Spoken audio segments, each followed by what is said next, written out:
За кем наблюдает. Вокзалы тут огромные. А вот эта женщина объявляет поезда. Поезд на 8-м пути отправляется. Всем пассажирам занять свои места. Если замерзнете в Кении, просто оденьтесь теплее. Она не слишком ли тепло одета для такой жары? Нет, все хорошо. Но жарко же. 35 градусов, не так уж и жарко.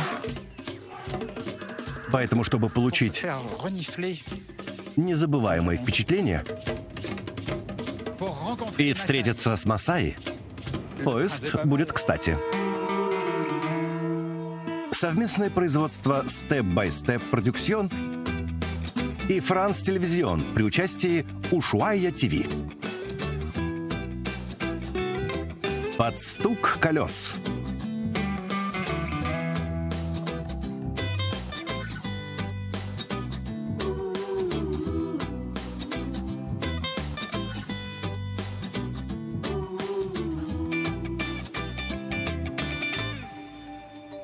Кения – сказочная страна в Африке. Земля широких просторов, диких животных, а главное – Великой Рифтовой долины. Это невероятное место, похожее на огромный разрыв в несколько десятков километров. Кения – это отдельный, полный жизни мир, бесконечная долина, состоящая из озер всех цветов, вулканов, необъятных травянистых равнин. Мне рассказали о вокзале в Рифтовой долине, который недавно был построен при поддержке Китая. О, да. Мне сказали, что это будет большая станция, вокруг которой ничего нет. Не обманули. Это некая особенность китайских станций в Африке.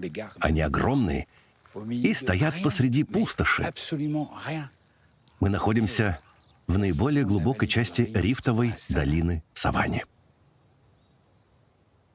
В самом большом городе поблизости должно быть 1500-2000 человек. К станции ведет оттуда тропа.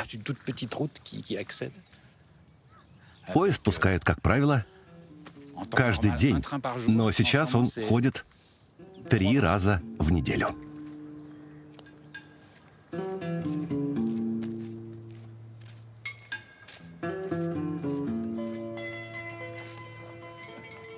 На поезд идут масаи. Их можно узнать по красной одежде. Извините. Привет. Да-да. Поедете на поезде? Да, на поезде. Хорошо. Это вход на вокзал. Здравствуйте. Служба контроля. Положите свои вещи сюда и предъявите билет на поезд. Снимите все свое оружие. Снимите все. А что внутри? Это мой мачете. Смотрите, это мой меч. В целях безопасности положите его. А разве нельзя с собой брать мачете? Нет, ни в коем случае. Это же оружие. Вы даже в поезде не расстаетесь со своим оружием. Нет. Оно для самозащиты. С ним мы чувствуем себя в безопасности. Мы всегда носим его с собой, как и это оружие. Это рунгу. Мы называем его рунгу. А для чего оно? Тоже для самозащиты. А, поэтому? Да, если кто-то захочет напасть на вас или убить, сначала бьете его вот этим, а потом уже мачете. Это опасно, да. Поэтому служба охраны не разрешает брать их на поезд. Но зачем вам оружие? Неужели вас многие хотят убить? Не то чтобы убить, просто в нашей стране очень много диких животных, таких как львы и буйволы. А если лев приближается, лучше держать оружие наготове. Например, вот это. Понял. Вот это.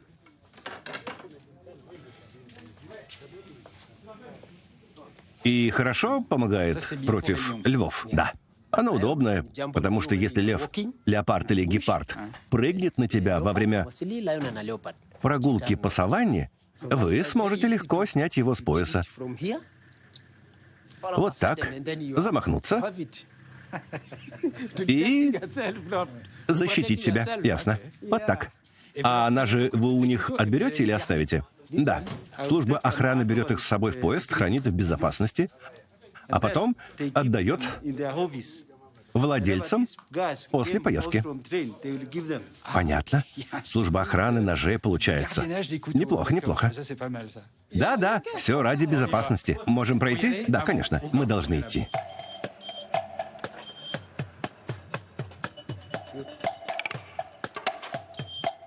Все? Да. А сумка? Все забирайте. Забирать? Проходите на поезд.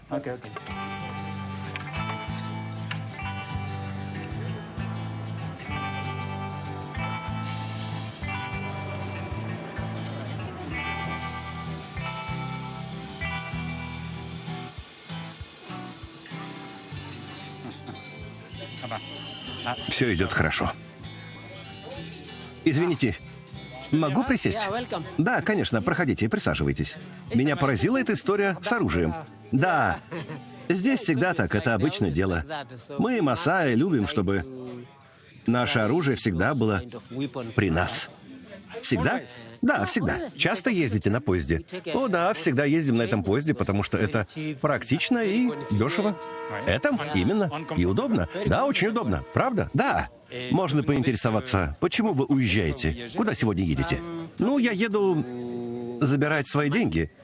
Я продал корову одному мужчине, и сейчас еду к нему за деньгами. Сначала пойду к нему домой, а потом сразу возьму обратный билет на завтра. Понятно, вы продали корову? Вы довольны? Да, я очень счастлив, так как продал большую, хорошую корову, да? Вот как. Разводите животных? Да, я продал взрослую корову, и на вырученные деньги смогу купить 3 маленьких телят. А потом их продать по хорошей цене и начать сначала. И так по кругу.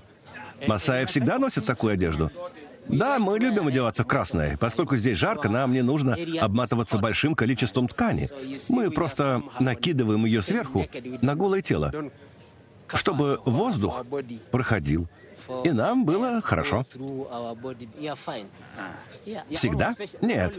Но в дороге или во время прогулки очень важно надевать удобную одежду. Допустим, ожерелье не обязательно носить. А вот удобную одежду обязательно. Да. А зачем вы тогда взяли ожерелье в дорогу? Чтобы выглядеть умным и показать другим свою красоту, элегантность, умение ухаживать за собой. Дома, естественно, такое можно и не носить. Чтобы быть масаи, мало просто одеваться в красное. Нужно родиться в масайской деревне и чтобы выглядеть как масаи, нужно обрезать уши вот так, как у него. Вот. Смотрите. У нас многие масаи обрезают уши. А почему? Это отличительный знак масаи. Другие племена так не делают. Только масаи обрезают уши и растягивают мочки, вставляют в них бусы. Если у молодого воина красивые обрезанные уши, это притягивает девушек. Как это любопытно. Путешествовать на поезде с масаи очень здорово. Легенда гласит, что даже львы боятся масаи, чем те очень гордятся.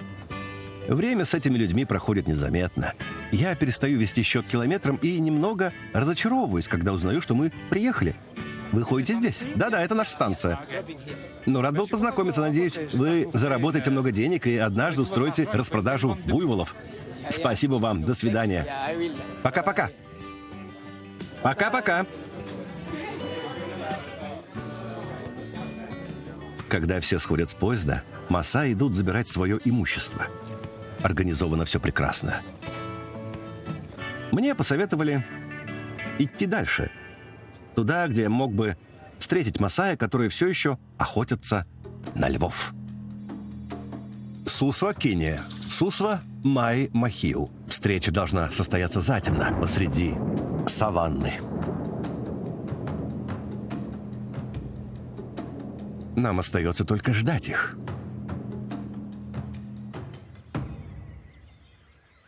О, звуки, звуки. Они повсюду.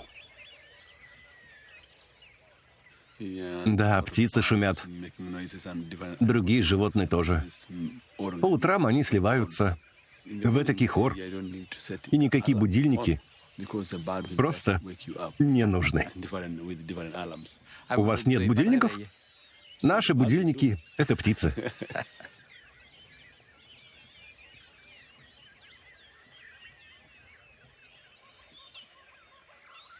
А ваши друзья скоро приедут? Да, скоро будут. И как скоро приедут масаи? Зависит от обстоятельств. Может, через 10 минут, через 30 минут. Не знаю. Хорошо.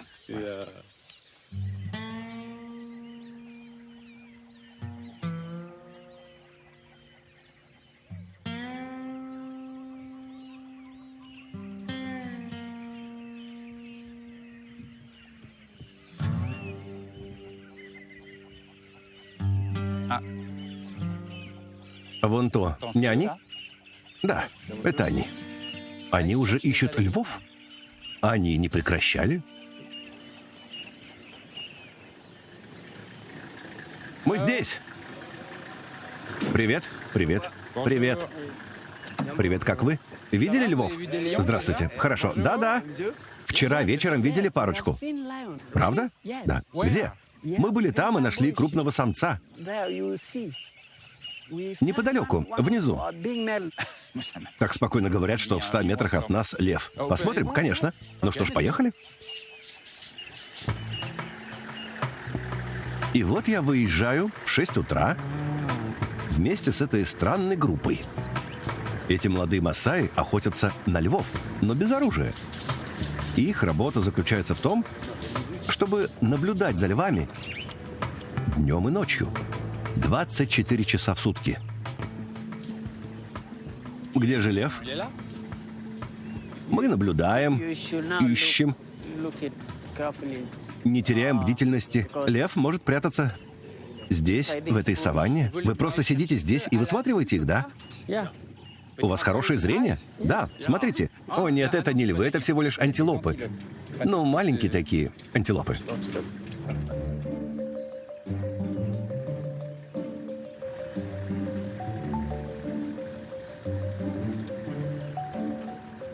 А где лев, которого вы видели? Он был вон там. Мы оставили его там, где нашли. А где это место? Здесь, здесь. Возможно, он охотился на антилоп. Он должен быть неподалеку. Продолжаем поиски. Вон он, вон там, за деревом, прямо за ним. Я видел льва, клянусь. Я видел льва, он там. Он там, там. Давайте поближе подъедем. Там, там. Там. Вот там лежал. Там. Уже близко. Ничего. Наверное, мне просто показалось. Я увидел сухую траву и принял ее за львиную гриву. Это сухая трава. Не лев. Вас, французов, и сухая трава напугает. И вы каждый день будете искать львов? Наша цель — выяснить, где находятся львы, и предупредить о них масаи и жителей окрестных деревень, чтобы люди случайно не наткнулись на хищников. В общем, наша цель — поддерживать гармонию между львами и людьми.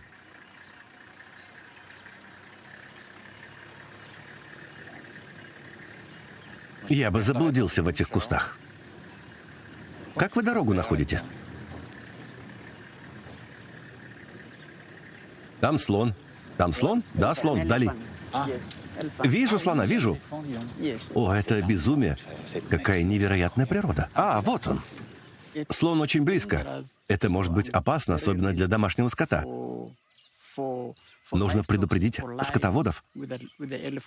И как вы их предупреждаете по телефону? Да, предупреждаем по телефону.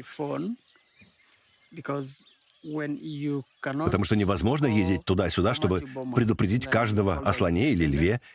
Если мы замечаем где-то поблизости слона, мы отправляем сообщение с помощью телефона всем жителям деревни. В Кении дикие животные встречаются в основном в местах, населенных масаи. Правда? Да, все потому, что мы, масаи, занимаемся скотоводством и мясо получаем от нашего скота. Нам не нужно убивать диких животных ради пропитания. А вот другие племена, напротив, как раз-таки охотятся. Среди масаи убийство диких животных табу. Мы не убиваем их, мы их охраняем. Понятно. А льва мы не нашли. Да, надеюсь, до конца дня найдем.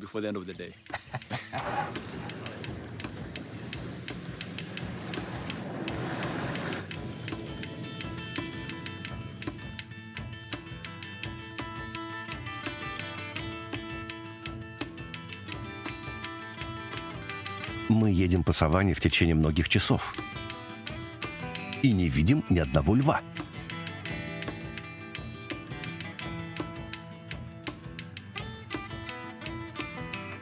Зато нам попадаются козы. Там стадо. Стадо коз. Они вот не боятся других животных и львов с их стаями. Нет, это козы.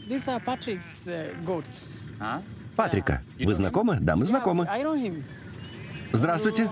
Здравствуйте. Можно подъехать? Хочу осмотреться здесь. Здравствуйте. Здравствуйте. Патрик, мы видели слонов, они недалеко, так что смотри, чтобы твое стадо не пошло в ту сторону. Спасибо вам. А бывало такое, чтобы ваших животных съедали львы? Нет, эти ребята всегда вовремя предупреждают о львах. И потом мы, пастухи, тоже предупреждаем друг друга об опасности. Животные у вас быстрые, сами по себе. Вон как далеко забрели. Да, они понимают, когда пора возвращаться домой. Сами приходят и уходят. Уже привыкли. Понятно. А как далеко отсюда ваша деревня? О нет, недалеко. Хотите зайти? Не откажемся. Ладно, поехали? Конечно, с радостью.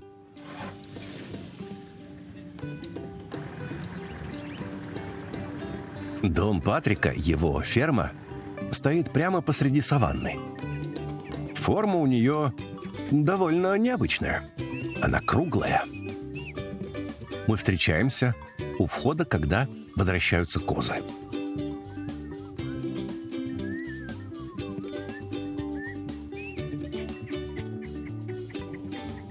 Все в порядке? Да. А почему вокруг стоят какие-то деревянные заборы? Это защита от диких животных? Да, ночью рыщут хищники, они могут забраться к скоту и убить коз и коров. Это для защиты нашего скота. А почему такой формы? В круглых загонах я вижу всю свою ферму. Допустим, ночью с одним лишь фонарем я смогу наблюдать за всей фермой с любой точки, и у меня не будет слепых зон. Гиены и львы с легкостью могут добраться до коз. Поэтому мы, масаи, обычно помещаем коз в центр.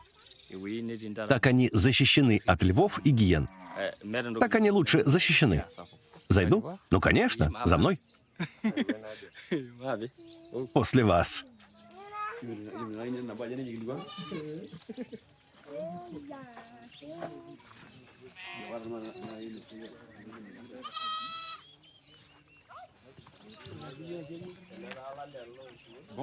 Привет, привет.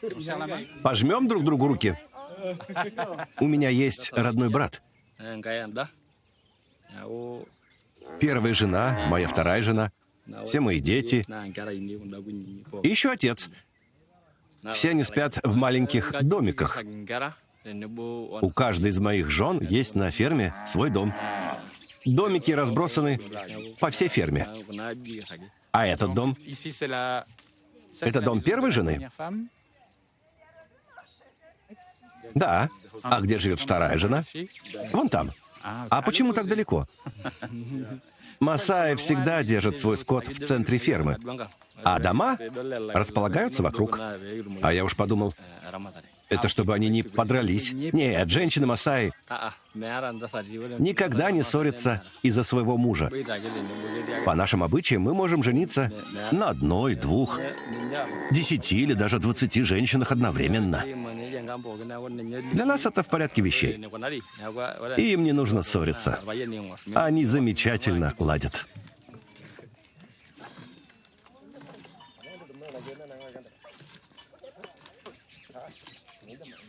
А что вы делаете с молоком? Просто пьете или что-то готовите? Молоко мы не продаем. Оно только для нас. Мы часто смешиваем его с кровью. С кровью? Да. Мы пьем кровь телят, смешанную с молоком. Это дает нам здоровье и силу. Молоко с кровью? Да, конечно. Это очень вкусно. Мы его просто обожаем. А как вы ее собираете? Это не женское занятие. Кровь собирают мужчины. Вы меня пугаете.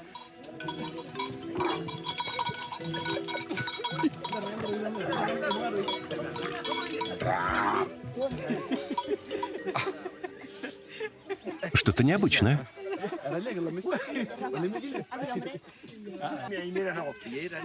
А почему вы смеетесь? Потому что он хорошо справился. Прекрасно, да, прекрасно. Это безумие. Удивительное зрелище. Где парень, который стрелял из лука? Вы молодец. Отлично стреляете. Очень метко. Уколы местным тоже делаете? Нет, не делаю. Мы обучаем этой технике наших детей, потому что им нужно питаться. А часто только и есть, что только молоко с кровью. Это закуска на все случаи жизни. Закуска, значит. Да, в некотором смысле. Патрик идет. А чем вы обычно закрываете рану? Их навозом. Навоз быстро заживляет уколы. Навозом? Да. Ну, кажется, все в порядке. Вот и напиток. У вас здесь смесь молока с кровью? Да, именно так. Вы прямо так ее и пьете? А какая она на вкус? Это вкусно. Это очень вкусно. Не хотите сами попробовать? Так и знал, что придется. Ну да ладно. Немного. Запаха нет. Я стану сильным и очень мощным. Вкусно. Сами поймете. Он пьет. Пьет, пьет, пьет. Смотрите, пьет. Ему понравилось?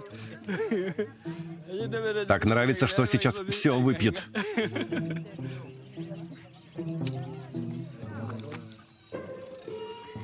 Вкусно. Но, как обычное молоко, кровь не чувствуется. Если вы не чувствуете вкус крови, возможно, это потому, что она плохо перемешана. Итак, ты хочешь? Там полно крови. Нужно хорошо размешать кровь. Ну что ж, ладно. Ты не должен был показывать мне, что получилось.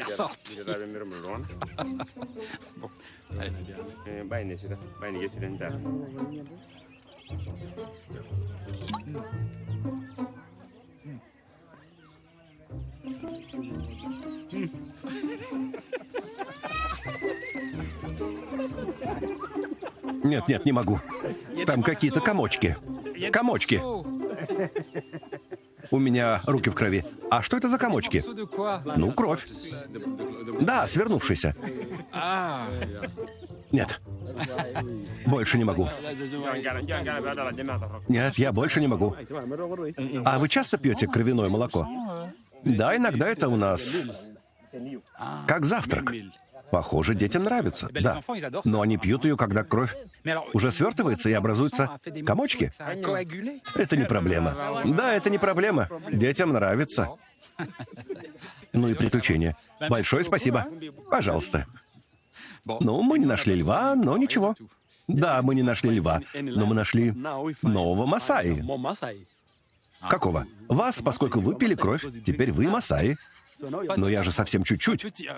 Я не совсем Масаи. Не до Масаи. Для того, чтобы стать Масаи, неважно, сколько крови ты выпьешь. Ты Масаи. Ясно. Большое спасибо. Это очень приятно.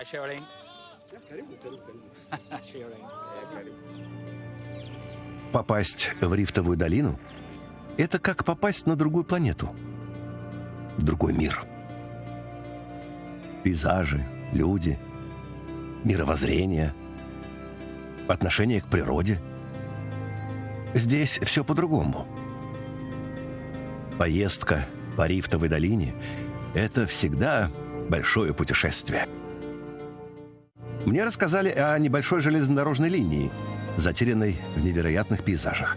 Она для грузовых поездов, но есть решение договориться с рабочими, которые обслуживают пути, и уехать с ними.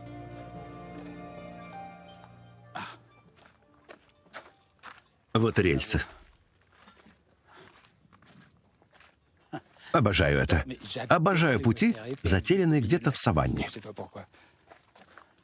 Так романтично. Веет приключениями и чем-то неизведанным. Идеально. Подожду здесь.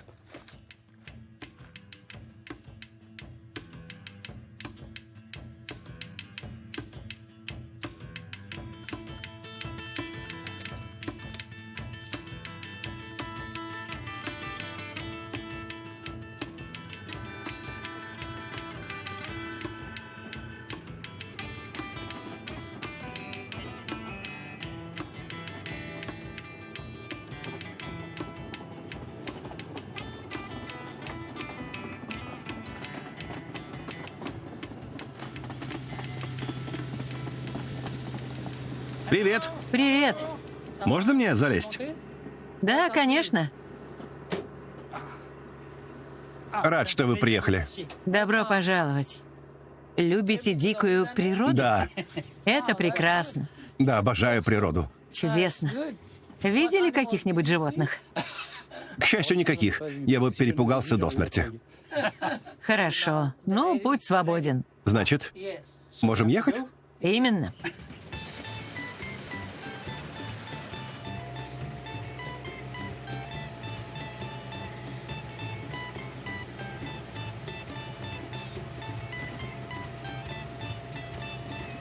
А что вы делаете на путях на этой машине? Прежде чем запустить настоящий поезд, мы проверяем, чтобы на путях не было никаких проблем. А, понятно. Проверяете, чтобы на путях не было всяких животных? Нет, животные сторонятся рельсов.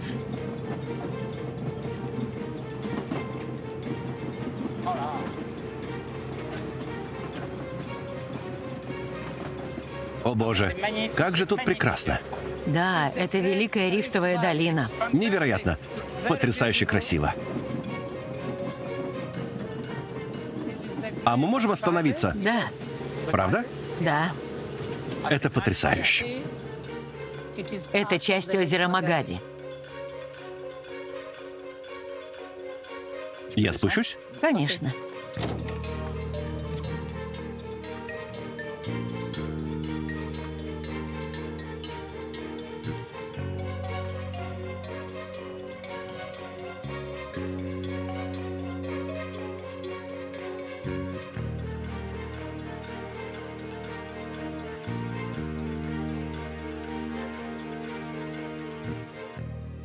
Мне нравится, что здесь очень тихо, и в то же время слышны разные звуки.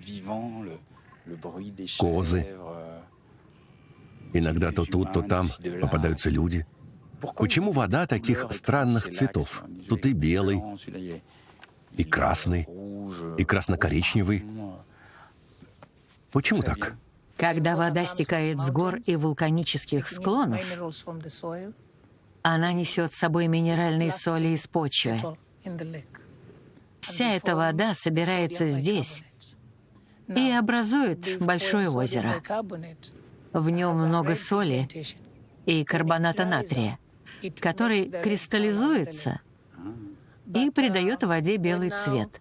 Но когда озеро высыхает, как сейчас, минералы в воде придают грязи красный оттенок. Тут можно увидеть тысячи розовых фламинго на голубой воде. Невероятно.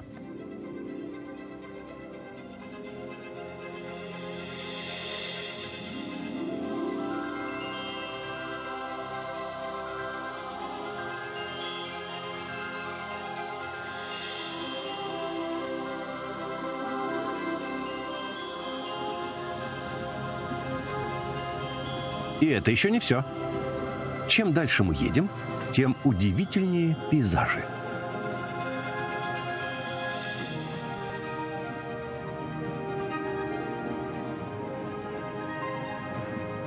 Мы приближаемся к Магади, озеру, полному минеральных солей. Оно не связано ни с какими морями или реками. Вода, попадающая в это озеро, испаряется. Цвета просто невероятные. Железная дорога обслуживает завод, добывающий из озера минеральные соли. Странно, но в этом прекрасном озере никто не купается. Здравствуйте. Доброе утро. Нам туда? Очень жарко, и желание окунуться крайне велико. Мои железнодорожные друзья решили прокатить меня на лодке.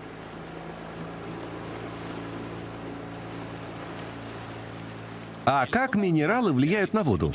Она кислая, соленая, в ней опасно плавать? Расскажите. Вода очень кислая и едкая. Она очень вредна для кожи. При контакте вы почувствуете жжение, как от ожога. Поэтому я не советую купаться в этой воде. Хотите сказать, что если лодка начнет тонуть, то нам конец? Да. О, мы встали.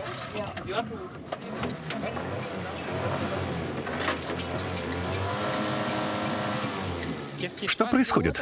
Вода здесь слишком плотная и неглубокая, поэтому лодка касается дна. Учитывая то, что вы рассказали о воде, о том, что если мы утонем, то наша кожа расплавится? Да, у вас будут серьезные ожоги. Ох, мне теперь так страшно от каждого движения лодки. Значит, если я засуну туда палец, я обожгусь? Нет, сразу не обожжетесь. Можете немного смочить палец. Но если не вытрете его, то обожжетесь. Кожа высохнет, а через некоторое время побелеет и начнет шелушиться. Как у него? Да. А это больно? Нет? Совсем? Нет, не совсем, но я уже привык. Единственное, сжигает все волосы, и остается белый порошок. Понимаю теперь, почему никто не купается.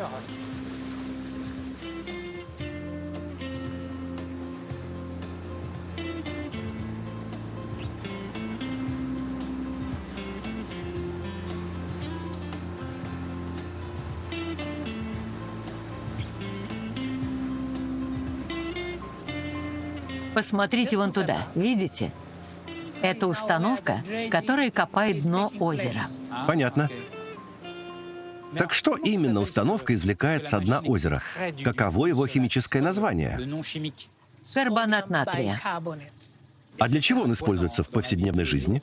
Его используют для изготовления стекла в качестве добавки к железу, а также это хорошее моющее средство. Так в стиральном порошке, которым я пользуюсь, могут быть частицы озера Магади? О да, Кения производит соду для всего мира. В Африке нет других стран, которые ее производят.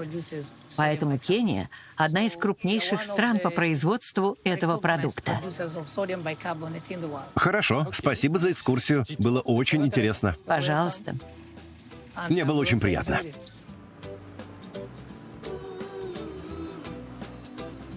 После извлечения из озера сода отправляется на поезде. Она идет по линии, которой я добирался сюда, в сторону столицы Найроби. Кения, озеро Магади. Что касается путешествия в Найроби, я очень хочу посмотреть на новый вокзал, построенный при поддержке Китая. Там совсем иная атмосфера. Это огромное здание, дизайнерское, построенное за городом. И атмосфера в нем совсем не такая, как на обычных вокзалах. Это, правда, похоже на аэропорт. Все очень тщательно организовано. Досмотр за 2 часа до отправления, а посадка за 30 минут до отправления. Поезд на 8-м пути отправляется. Всем пассажирам занять свои места. Убедитесь, что вы правильно надели маску. С этого огромного вокзала отправляются только 2 поезда в день, которые соединяют столицу со вторым по величине городом страны Момбасой. Доброе утро. Добро пожаловать. Проходите. Полностью перестроенная линия и совершенно новое оборудование.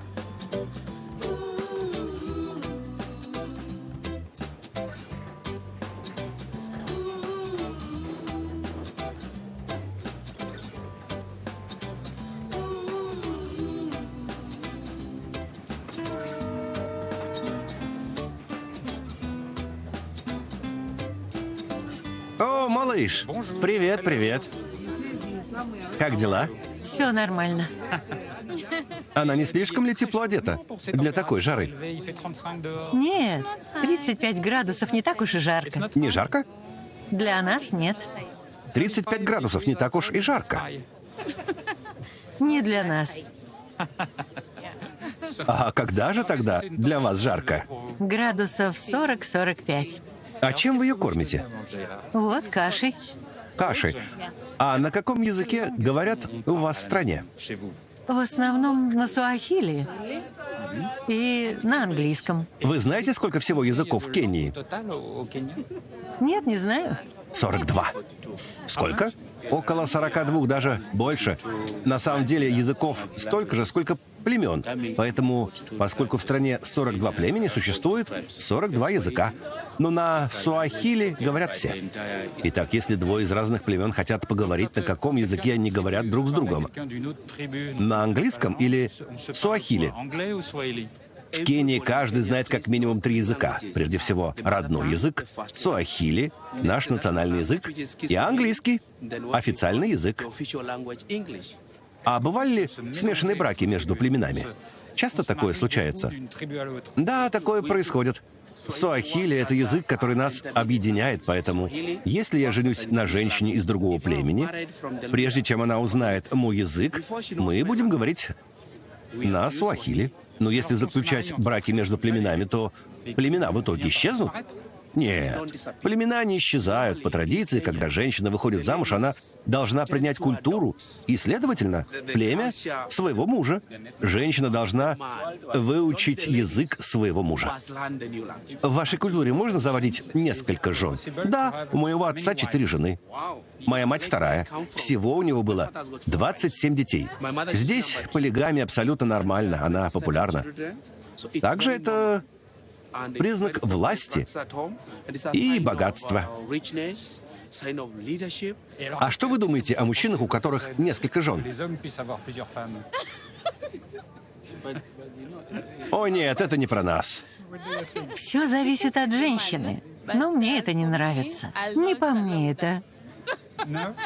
Даже не думай заводить еще одну. Вы ее муж? Да. И сколько у вас жен? Только 1. А тайные есть? Нет, любовница — это удел белых.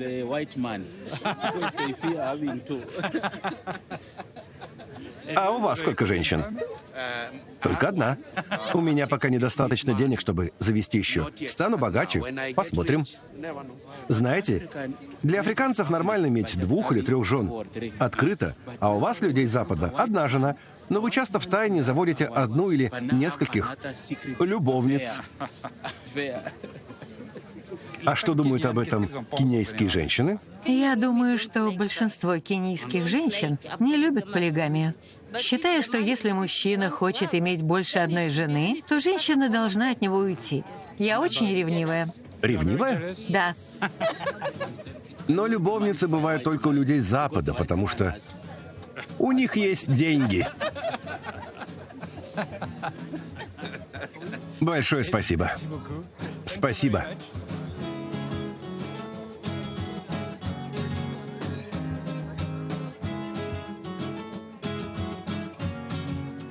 Найроби, Кения. Озеро Магади. Найроби, Кивбези.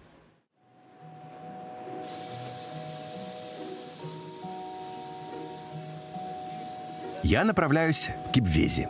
Великолепный регион, где повсюду зелень. Рай, полный баобабов.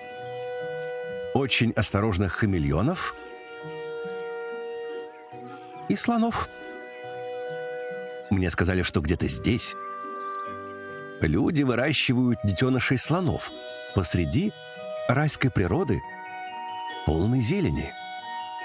У меня назначена встреча в этом лесу, и меня предупредили, что я могу столкнуться со слонятами.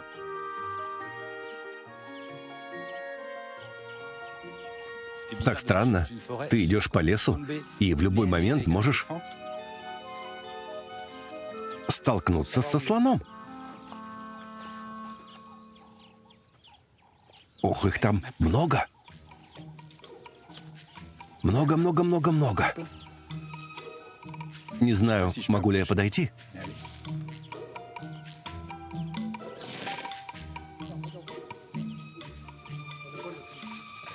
Можно подойти?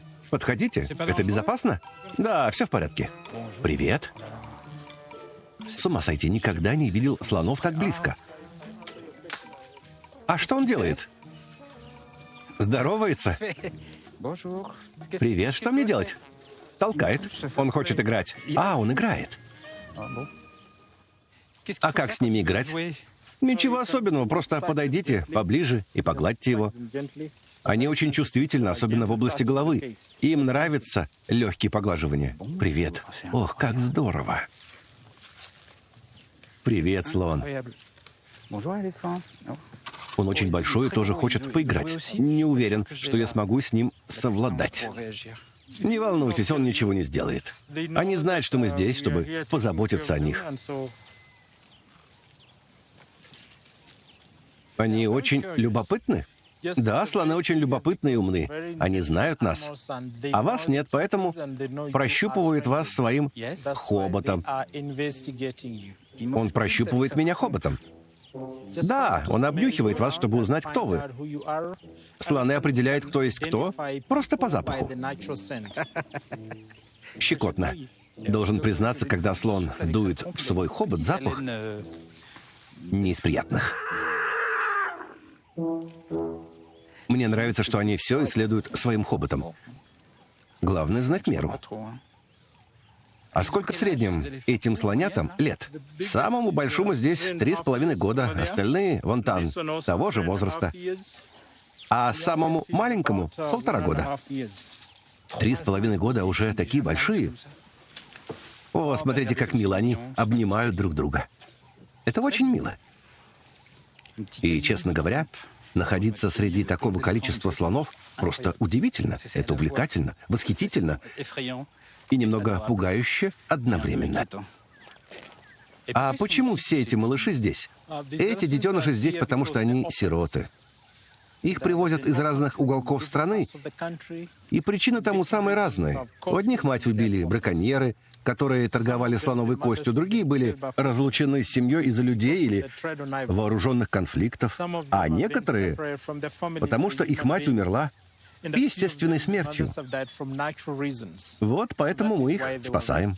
Значит, эти слонята через многое прошли, но, похоже, это их не травмировало. Когда детенышей только приводят, они грустят, потому что потеряли свою семью. Слоны — животные социальные, поэтому часто ищут своих сородичей. А быстро они понимают, что вы хотите им помочь. Да, слоны очень умные животные. Они быстро понимают, что мы будем о них заботиться. А когда мы их спасаем, мы должны давать им Любовь, заботу и ласку, чтобы они смогли нам доверять, чтобы они могли справиться со своей травмой.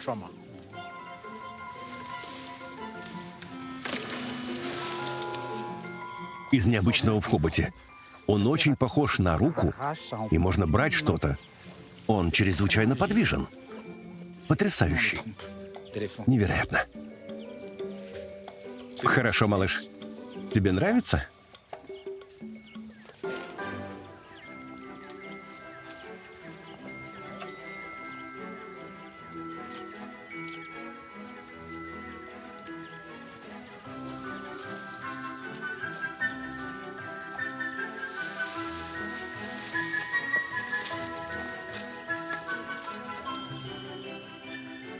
Куда это они так торопятся? Пришло время молока. Какие шустрые. Со всеми видами так. Еда прежде всего.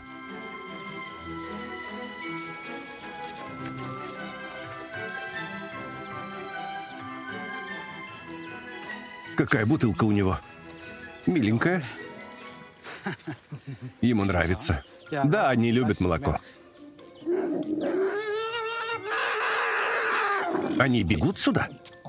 Бегут с поднятым хоботом и открытым ртом.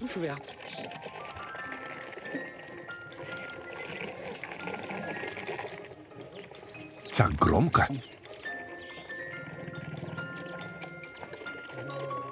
А что это за молоко?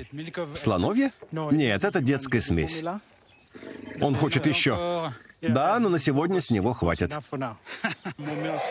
А там драка?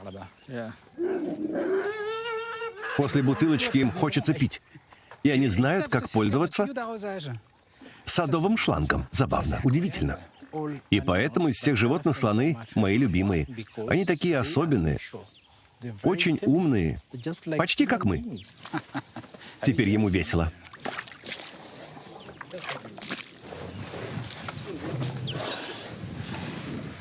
А, они катаются в грязи, поэтому становятся оранжевого цвета. Да, они любят играть и веселиться в пыли. Это то, что они делают инстинктивно, в дикой природе. Когда вы видите, что они так играют, это значит, что они здоровы, что у них все хорошо. Я очень этому рад. А когда они играют в грязи и пыли, то наносят их на свое тело. Это для защиты от насекомых и солнечных ожогов. Посмотрите, как они счастливы. Невероятно. Здесь слоны, там жираф смотрит. Тут все.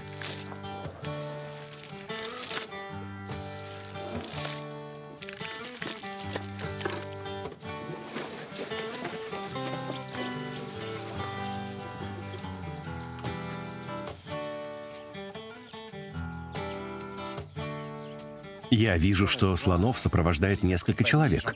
Вы всегда с ними ходите на природе? Да. Каждый день? Да, мы остаемся с ними на весь день. Но разве не лучше позволить им самим позаботиться о себе? Они вольны делать то, что хотят сами, но они еще маленькие. И им нужна защита в дикой местности. Сюда может прийти лев, поэтому мы должны защищать их. А некоторые из них так молоды, что иногда они могут сами сорвать траву хоботом. Поэтому мы помогаем им. Мы для слонят что-то вроде матерей. А что вы сами чувствуете? Чувствуете себя матерью слонов? Конечно, я чувствую себя их матерью. Потому что я счастлив, когда вижу, как они растут здоровыми, как становятся сильными.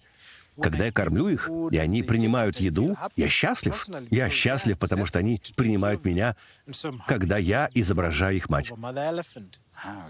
И сколько же лет вы этим занимаетесь? Я играю роль матери уже больше 21 года. Вы же сами так в слона превратитесь. Стать слоном было бы неплохо. В дикой природе они такие тихие, мирные. Хорошо быть слоном. Слоны — мои любимые животные. Поэтому я был бы совершенно не против. Мы не знаем, станет ли Эдвин когда-нибудь слоном, но слонята точно вернутся в дикую природу. Такова цель этого приюта. Как только детеныши подрастут и окрепнут, их переселят в условия частичной свободы в заповеднике Цаво. Постепенно они будут расти. В дикой природе повстречают взрослых диких слонов и начнут с ними общаться. И постепенно привыкнут к жизни в саванне. И однажды сироты не вернутся, потому что дикие слоны убедят их покинуть приют, чтобы жить новой жизнью, на свободе и основать свою семью вдали от людей.